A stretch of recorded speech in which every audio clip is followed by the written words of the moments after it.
Yeah, both of that us. would be a good start. Thank you to Frieda and Nayereh. Nayereh for joining us after watching such a powerful documentary. Frieda is a librarian and member of the Alliance of Middle Eastern and North African Socialists and a producer of Iranian Progressives in Translation. And Nayereh is a professor and former chair of the Department of Gender and Women's Studies at California State University, Northridge. And you had a hand in this documentary, right? Is that what I had a hand in what? in the production of this documentary? Well, not production, just at the side, you know, just helping with fundraising, with some documents, some advice, not much really. That's a lot. That's a lot. Compared to what they have done, it's nothing. Yeah. So I think we'll just, as people are transitioning into the room, Frieda, if you have some things to say, and then those in the audience, if you have questions, you can chat them to me, send your questions to me, and I can read it to our panelists.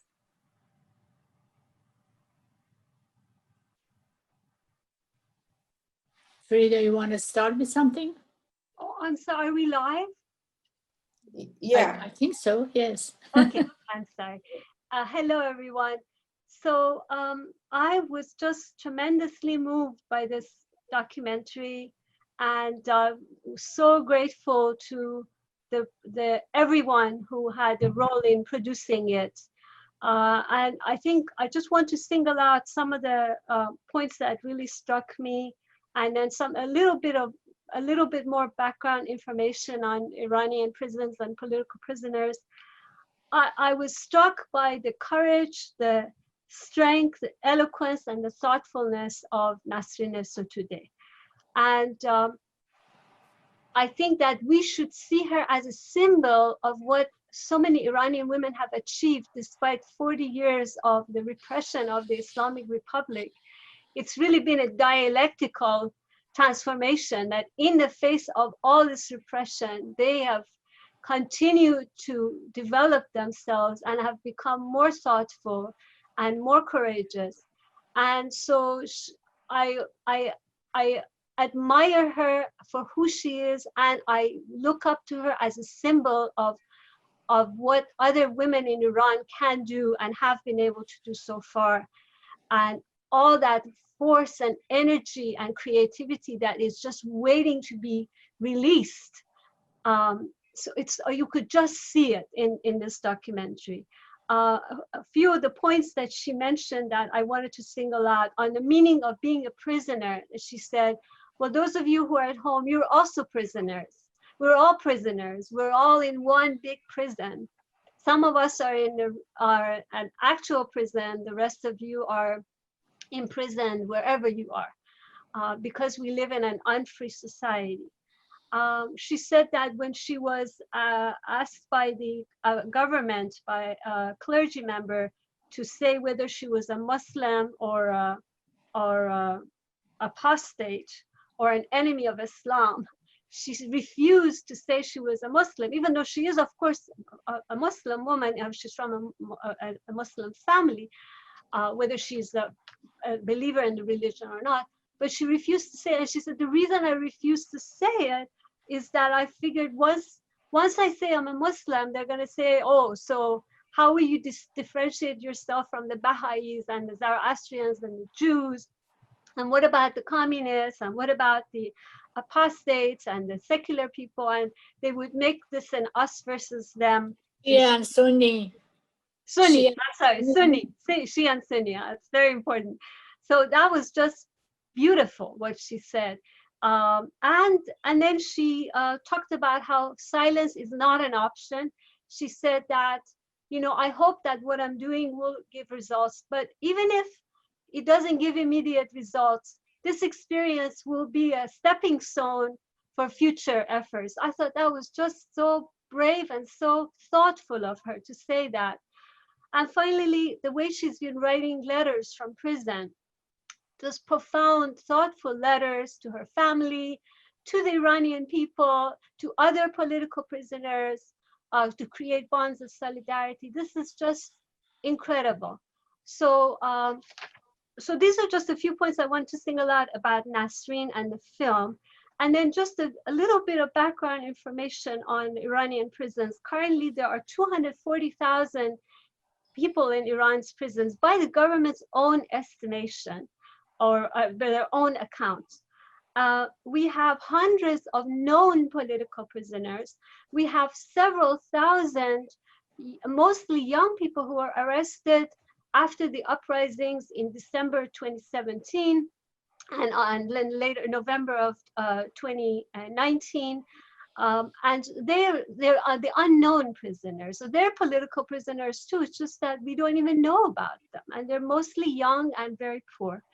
And then the other political prisoners, they include teachers and labor activists and people from the Arab, Kurdish, and Azeri communities, people who were demanding the right to practice, to speak their own language.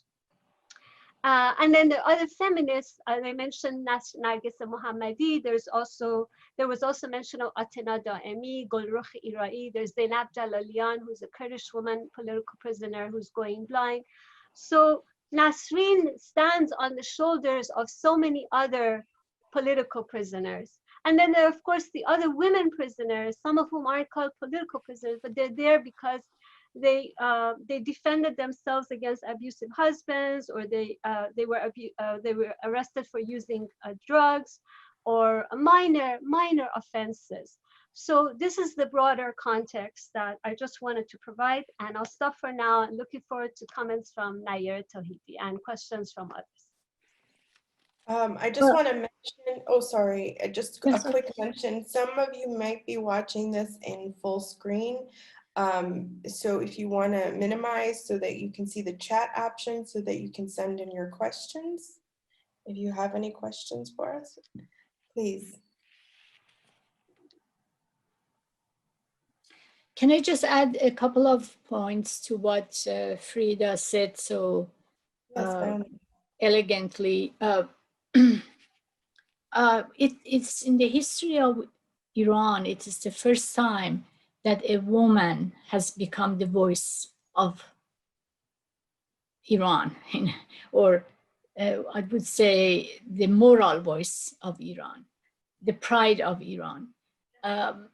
Although she's not the only woman, but she's the one who is most prominent internationally and nationally, and very popular, highly respected.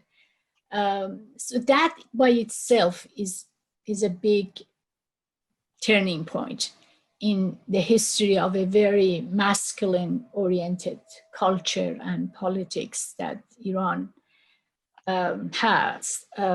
So the film, fortunately, for the first time, focuses on this woman, and along with her, because she has become, it's not just about Nasrin, this film, but Nasrin symbolizes, represents a growing and very, although kind of amorphous, but very strong feminist movement, which is at the stage of women's rights movement in Iran. And so there are several women that are really faces of the Iranian women's rights movement, like Narges Mohammadi. And the good news is that she got released finally from prison just a couple of days ago, after 8.5 years of staying in prison for doing nothing wrong. She was sentenced to 16 years, but had to serve at least 10 years. Now they have, based on a new law, they say, they released her like 1.5 years earlier. But actually it is because of the international outcry and the pressure that the government feels. So Nasrin Narges is fortunately released, but there are other women who are still in prison, some of them Frieda mentioned. But in the film, you see several faces of women's movements, of younger, middle-aged, older women. Some of them maybe you didn't see. Some of them are covered, are religious, or just prefer to have headscarf, but most of them are without cover, but have to wear the headscarf, the hijab. But some of the most or better known women's leading women in the Iranian women's rights movement, human rights movement, are Shirin Ebadi, Mehrangiz Kar, Narges Mohammadi, Fatemeh Sepehri, and some of those who just saw, like Giti Purfazel is another lawyer. She was sitting next to Nasrin in one of the meetings. They went to see some of women, mothers of political prisoners, like Ms. Eshqi, and the older woman with dark, black covering. She's known as mother of Sattar Beheshti. Her name is Gohar Eshqi. She's an incredible woman, barely literate, but she's so courageous and so politically conscientious and very active. And she's almost everywhere whenever there are activities. You see Parveen Fahimi, another incredible woman who's mother of, again, another martyr of the Green Movement. And you saw Mansour Shojai, an activist who has recently become exiled in Europe in the film. You see, I don't want to take too much time, but you see also a couple of those who participated in the anti-compulsory veil campaign, those who are known as the girls of the revolutionary street, or street revolution street, دختران خیابان انقلاب, like Narges Hosseini and Azam Jangravi. So these are just incredible, courageous women who have become symbols. Since the film wanted to focus on one person, and Nasrin was the best choice, but I want to emphasize that this is not only about Nasrin. We don't want to we single out her because she is so highly respected. She's a lawyer. She has been representing other political prisoners. She's a defense lawyer, so she can speak for many of them. But there are hundreds and hundreds of women activists in Iran who are doing their best. And also I want to say, I'm sure you, when watching the film, you were impressed by Reza Khandan too, husband of Nasrin. These two couple have become such an inspiring role model, not only for women, but for men too.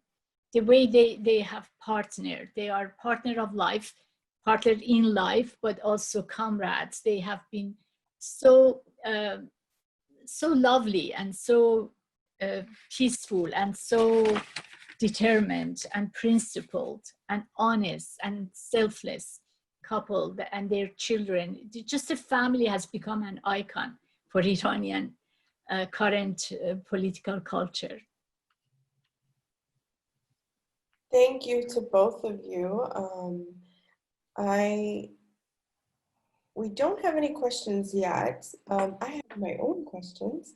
I'm wondering, is there more of an update on Nasrin? I was reading that she's on a hunger strike right now. Could one of you give us an update on her if you have one? Frieda, you wanna take that? That she ended her hunger strike on September 26th, but she's still in prison, and we need to do everything we can to get her out, and the others as well. Yeah. 46 days of hunger strike. Yeah. So she has developed some heart problem that we are worried about. And because of hunger strike, but her spirit is very high, and she's back in prison. And her sister, fortunately, is a nutritionist, so we are just hoping that she will advise her in terms of what to eat, and hopefully they will accept some, nutritious food from families to take to the prison, and hopefully she can kind of gain back some of the weight that she has lost, and she can recover, hopefully, gradually. She's a very petite woman, but big heart, big. We have a question from the audience, and it's not directed to either one of you, so feel free to answer. How does the Nasrin case fit in with the international anti-incarceration movement? I think Frieda would be the good person to answer that. That is the question that You were waiting for. I'm delighted to hear that. It is completely related. I mean, I think that there's so much that someone like Nasrin and other women political prisoners in Iran would share with abolitionist feminists or feminist abolitionism in the United States. Just single out a few things. For instance, this refusal to make a clear class distinction between political and social prisoners.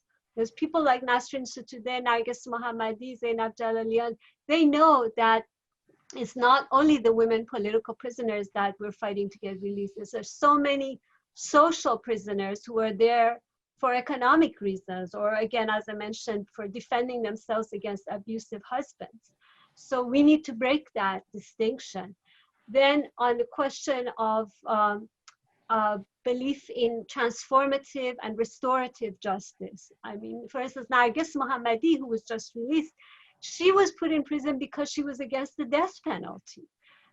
People like Nasrin Sotoudeh, Narges Mohammadi, and others, they are against the very idea of the carceral system that just thinks that you can fix problems by putting people in prison.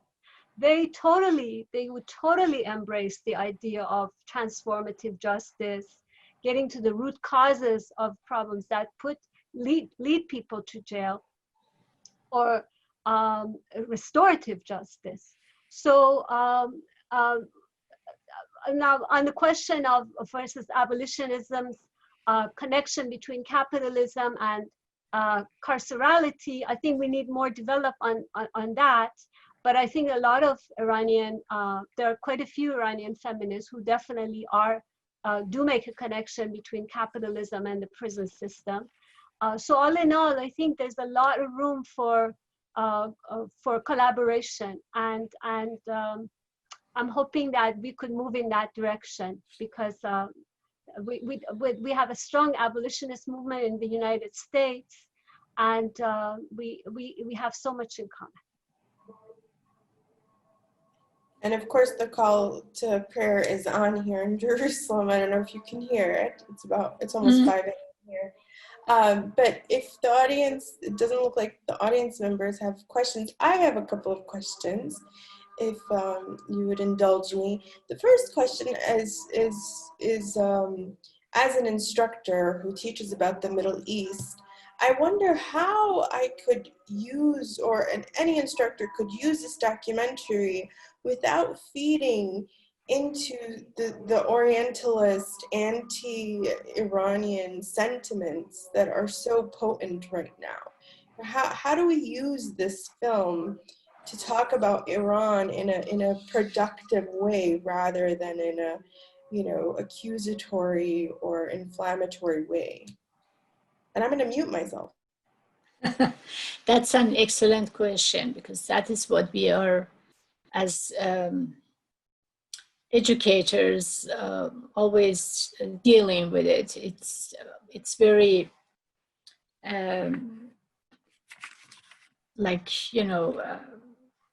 sensitive balance, and not easy, how to be critical of Iran, Iranian, not only Iranian government and the Islamist government, but also generally Iranian culture, as we are critical about all cultures, I would say, in different countries, because they have been historically male-dominated, discriminatory. In many cultures, there are racism, there are sexism, there are homophobia, there are ethnocentrism, so and despotism, the authoritarianism. All these are problems with our culture. But actually, the more you teach students and people in general about the realities, the different aspects of a society like Iran and other Middle Eastern countries, people get to, first of all, you are humanizing, you're showing many commonalities. So people first start to say, oh, so they're like us. They want the same thing that we do, like in America or in Europe. So you prevent this demonization and otherization of Iranians or other Middle Eastern countries. And they learn more about the complexity and diversity and the struggles from within the society. They become even more hopeful. When people see a film like Nasrin, they say, oh, so there are many people in that country who have similar aspirations to us. And there are many problems that we can relate to because they have faced, I mean, people here in Europe are not, immune from racism, from classism, from sexism. So they find more commonalities as well as differences. And they see that, yes, in some parts of, with respect to, say, women's rights, we still have a much longer way to go than maybe American women who have earned their basic rights, even though they can never take them for granted. Look at the Trump administration, look at the new Supreme Court judges that they want to impose on the society. And even the right to choose, like right to abortion, to the reproductive rights, all are in danger by the right wing. So they could better understand the fragility of democracy, even in this country. So I think actually these kind of, I honestly, I am a bit frustrated with many of my colleagues in academia who have become too worried about if we criticize the Middle East, if we show critical films, or if we show critical or teach critical writings of feminists, of leftists, of Democrats within these societies, we may feed say the narrative of the Trump government. First of all, Trump doesn't care about human rights in any country. And Trump has set 12 conditions to make a deal with Iran. He's not after regime change. He's not, he wants, like, remember, he fell in love with the dictator of North Korea, right? He said, we are in love, we are okay, we are just gonna make a deal. So he has been trying, by putting this maximum pressure on Iran, to bring Khamenei and his government to negotiation and make a deal. And they have set 12 conditions. Among those 12 conditions, there is no mention about human rights, no mention about women's rights.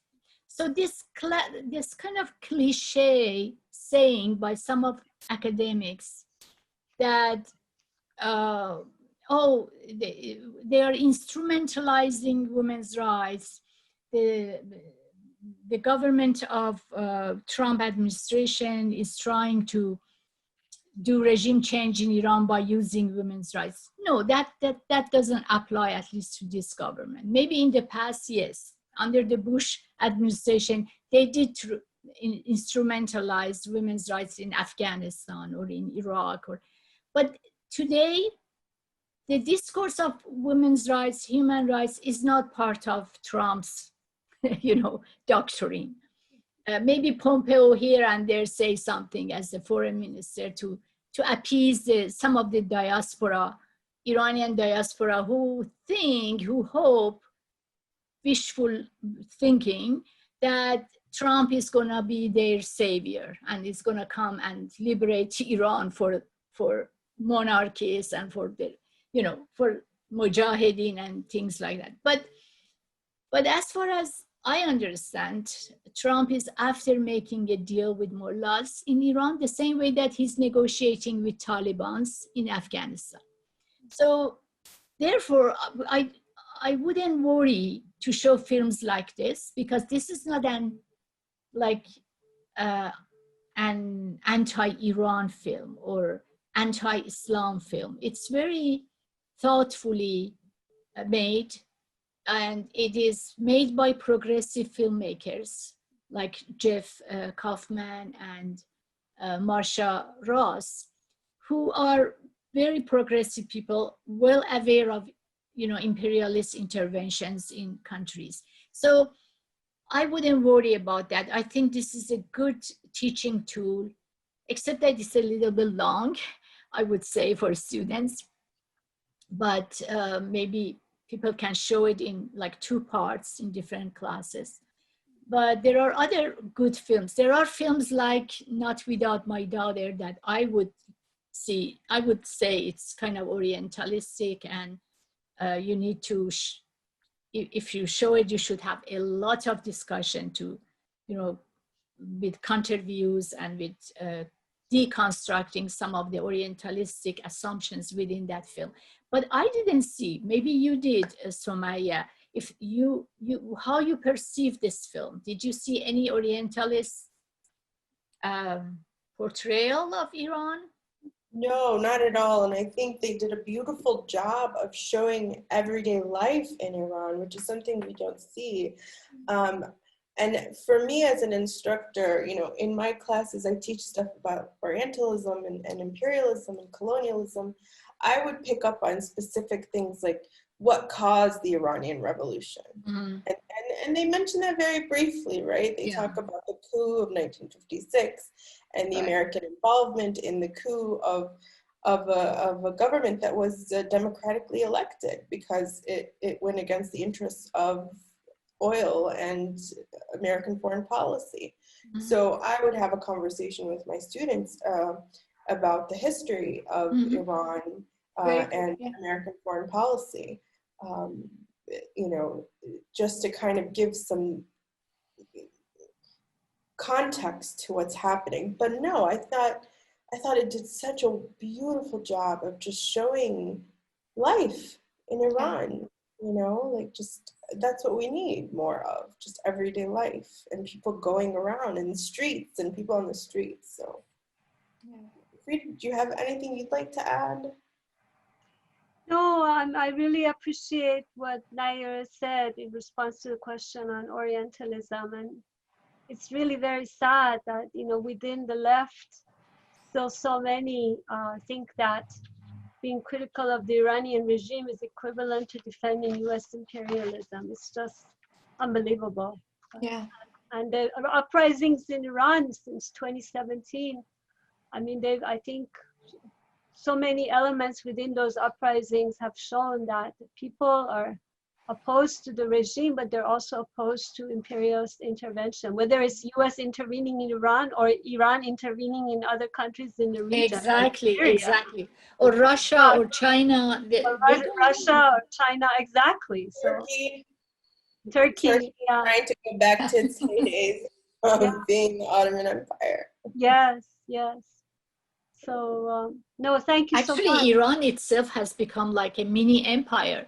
The way that it's trying to, all these sectarian wars, and that they are like, involved in and helping with, and so they are in Yemen, they are in Lebanon, Iran, I mean, in Syria.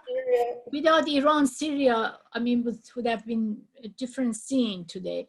So Iraq, people are fed up that all the resources, people are hungry, people are unemployed, people still don't have running water in Baluchistan, in many areas.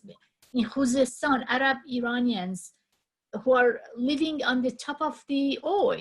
I mean, that's the center of oil in Iran, but they have the poorest people in Khuzestan. So they are so angry and frustrated that our resources are being sent to Syria, to all other countries, to Lebanon, here and there. And there is this militaristic government in Iran that represses everybody. And like workers are not being paid, their monthly salaries have not been paid for months. And when they oppose that, they protest, they are beaten, they are put in jail. And the left, what are the left doing outside Iran? It's so disappointing. It is. I think both of us with Frieda, we always, you know, kind of get really frustrated that why they don't, like a Code Pink, for example. Code Pink says nothing critical about the Iranian government and travels to Iran, comes back and gets pampered by the Iranian government, and here wants us to fight only the, but we don't want to take any side in any war. We are against war, period. Exactly. And again, a part of the left does understand the dynamics of the situation. That's the part I belong to, but I'm sorry to say that a big chunk of the left does not want to understand it. It's not that they cannot, it's that they reject it. So, yeah. Well, I think the left is in crisis all over the world. I mean, we're seeing what's happening in the US as well. Yeah. With progressive movements and leftist movements. We have Trump in part because of their mistakes, the left's mistake during the 2016 elections. Yeah, exactly. I have one more question that kind of shifts us maybe a little bit away from politics and on the issue of hijab and veiling in the Muslim world, because I find it quite fascinating. You know, I spent a few years in Turkey, and I was in Turkey at a time when there was still a law in the books that prohibited women from going to their workplaces wearing hijab. So my coworkers, I would get on the shuttle in the morning with them, they're wearing their hijab, and then we'd come to school. I was teaching at a university, and they would each go into the bathroom and come out without a hijab. And to me, that was just the most fascinating thing to watch. And then here you have in Iran, you have a Turkey with a law against veiling, and in Iran you have a law that forces women to veil. So this question of hijab, which has been written about extensively in the Middle East and outside of the Middle East, is interesting to me, and I wondered if you had any thoughts on that. Frieda, you want to go first? Just that, you know, I think that, you know, what the Iranian women who are taking off their headscarves are saying is that women should have the right to choose how they want to dress. If they want to wear the hijab, they shouldn't be forced not to wear it. And if they don't want to wear it, they shouldn't be forced to wear it. So that's really the issue. Exactly. And I think the law in Turkey has changed in recent years. Now it's not compulsory not to wear it, but it was like several years ago. It was just the opposite to Iran, and both ridiculous. You know, there you had to, in the PowerPoint presentations, I always have pictures showing that both countries are claiming Islam, right? They are Muslims. And they say that veil is Islamic, which is itself, I would strongly reject, that there is no mandatory veiling in the Quran, no mandatory covering of hair and so forth. But according to the political, because the veil itself has become so politicized, it's an identity marker, it's a symbol of asserting power of this ruling male elite over women and controlling women's body. And through controlling of women's bodies, controlling the whole society. It's really a political game among the ruling elites, the secular versus the Islamist elite. So in Turkey, the secular elite says, I am in power. I am the one who makes the last call. So I'm telling you, you shouldn't wear the veil. So as if, you know, having their battles on women's body, who is in power, who has the ultimate say in terms of controlling women's body. So in Turkey, that was the secular elite that said no veiling, and in Iran, the Islamist elite that said, okay, I'm gonna be show who has the power. So it's really, it's even beyond the faith, because we have women in our women's movement in Iran who do wear the veil, but they are against compulsory veiling because they're saying that you're making even my decision to cover my hair meaningless. Because if it is compulsory, then what's the difference between me who does this because I believe in it, and someone who's doing it just out of force and having no other choice? So yeah, it's an interesting and continuously frustrating process. A young girl in Iran, she's only 20 years old, what's her name, who has been sentenced to 16 years just because she took off her veil in the public. And she was very outspoken, and for whatever reason, they are using her as an example to frighten other women to stop this campaign against compulsory veiling. There's several women like that in jail just because they took off their headscarf in public and made a theatrical demonstration. That's it, very peaceful, nothing, just even silently, but still they are in jail today. Here, some of the names are Raha Ahmadi, Leila Mir Ghaffari, Sabah Kurdafshari. Yes, Sabah Kurdafshari. Ahmadi, and her mother, Rahela Ahmadi's mother, Mujgan Keshavar, Yasmin Aryani, Monireh Arabshahi. These are some of them. Girls of Revolution Avenue. Oh, interesting. Well, I think we've gone beyond the half an hour. Okay. And I'm not sure if it doesn't look like there are any more. On the chat, I see some. No, that was a previous question. Okay. Doesn't look like the audience has any more questions. I just want to thank you both again for being with us and talking to us. Rasmeyh, sorry. Like a wonderful documentary, and I want to thank Collective Eye for helping us, especially James, and I want to thank our own Nancy Gallagher for taking the initiative and organizing this for us. It was a very fascinating conversation. Thank you so much, everyone. Thank you. Let me also thank you, Rasmeyh, and thank Angie, thanks Nancy, all of you for helping with this event. Yes, it was an honor and a pleasure to be part of this panel. And hopefully we'll have other opportunities to work with this tremendous film. Yes, definitely. Thank you so much. Thank you. Thank you. Have a great evening or morning, wherever you are in the world. Shukran. Bye-bye. Bye.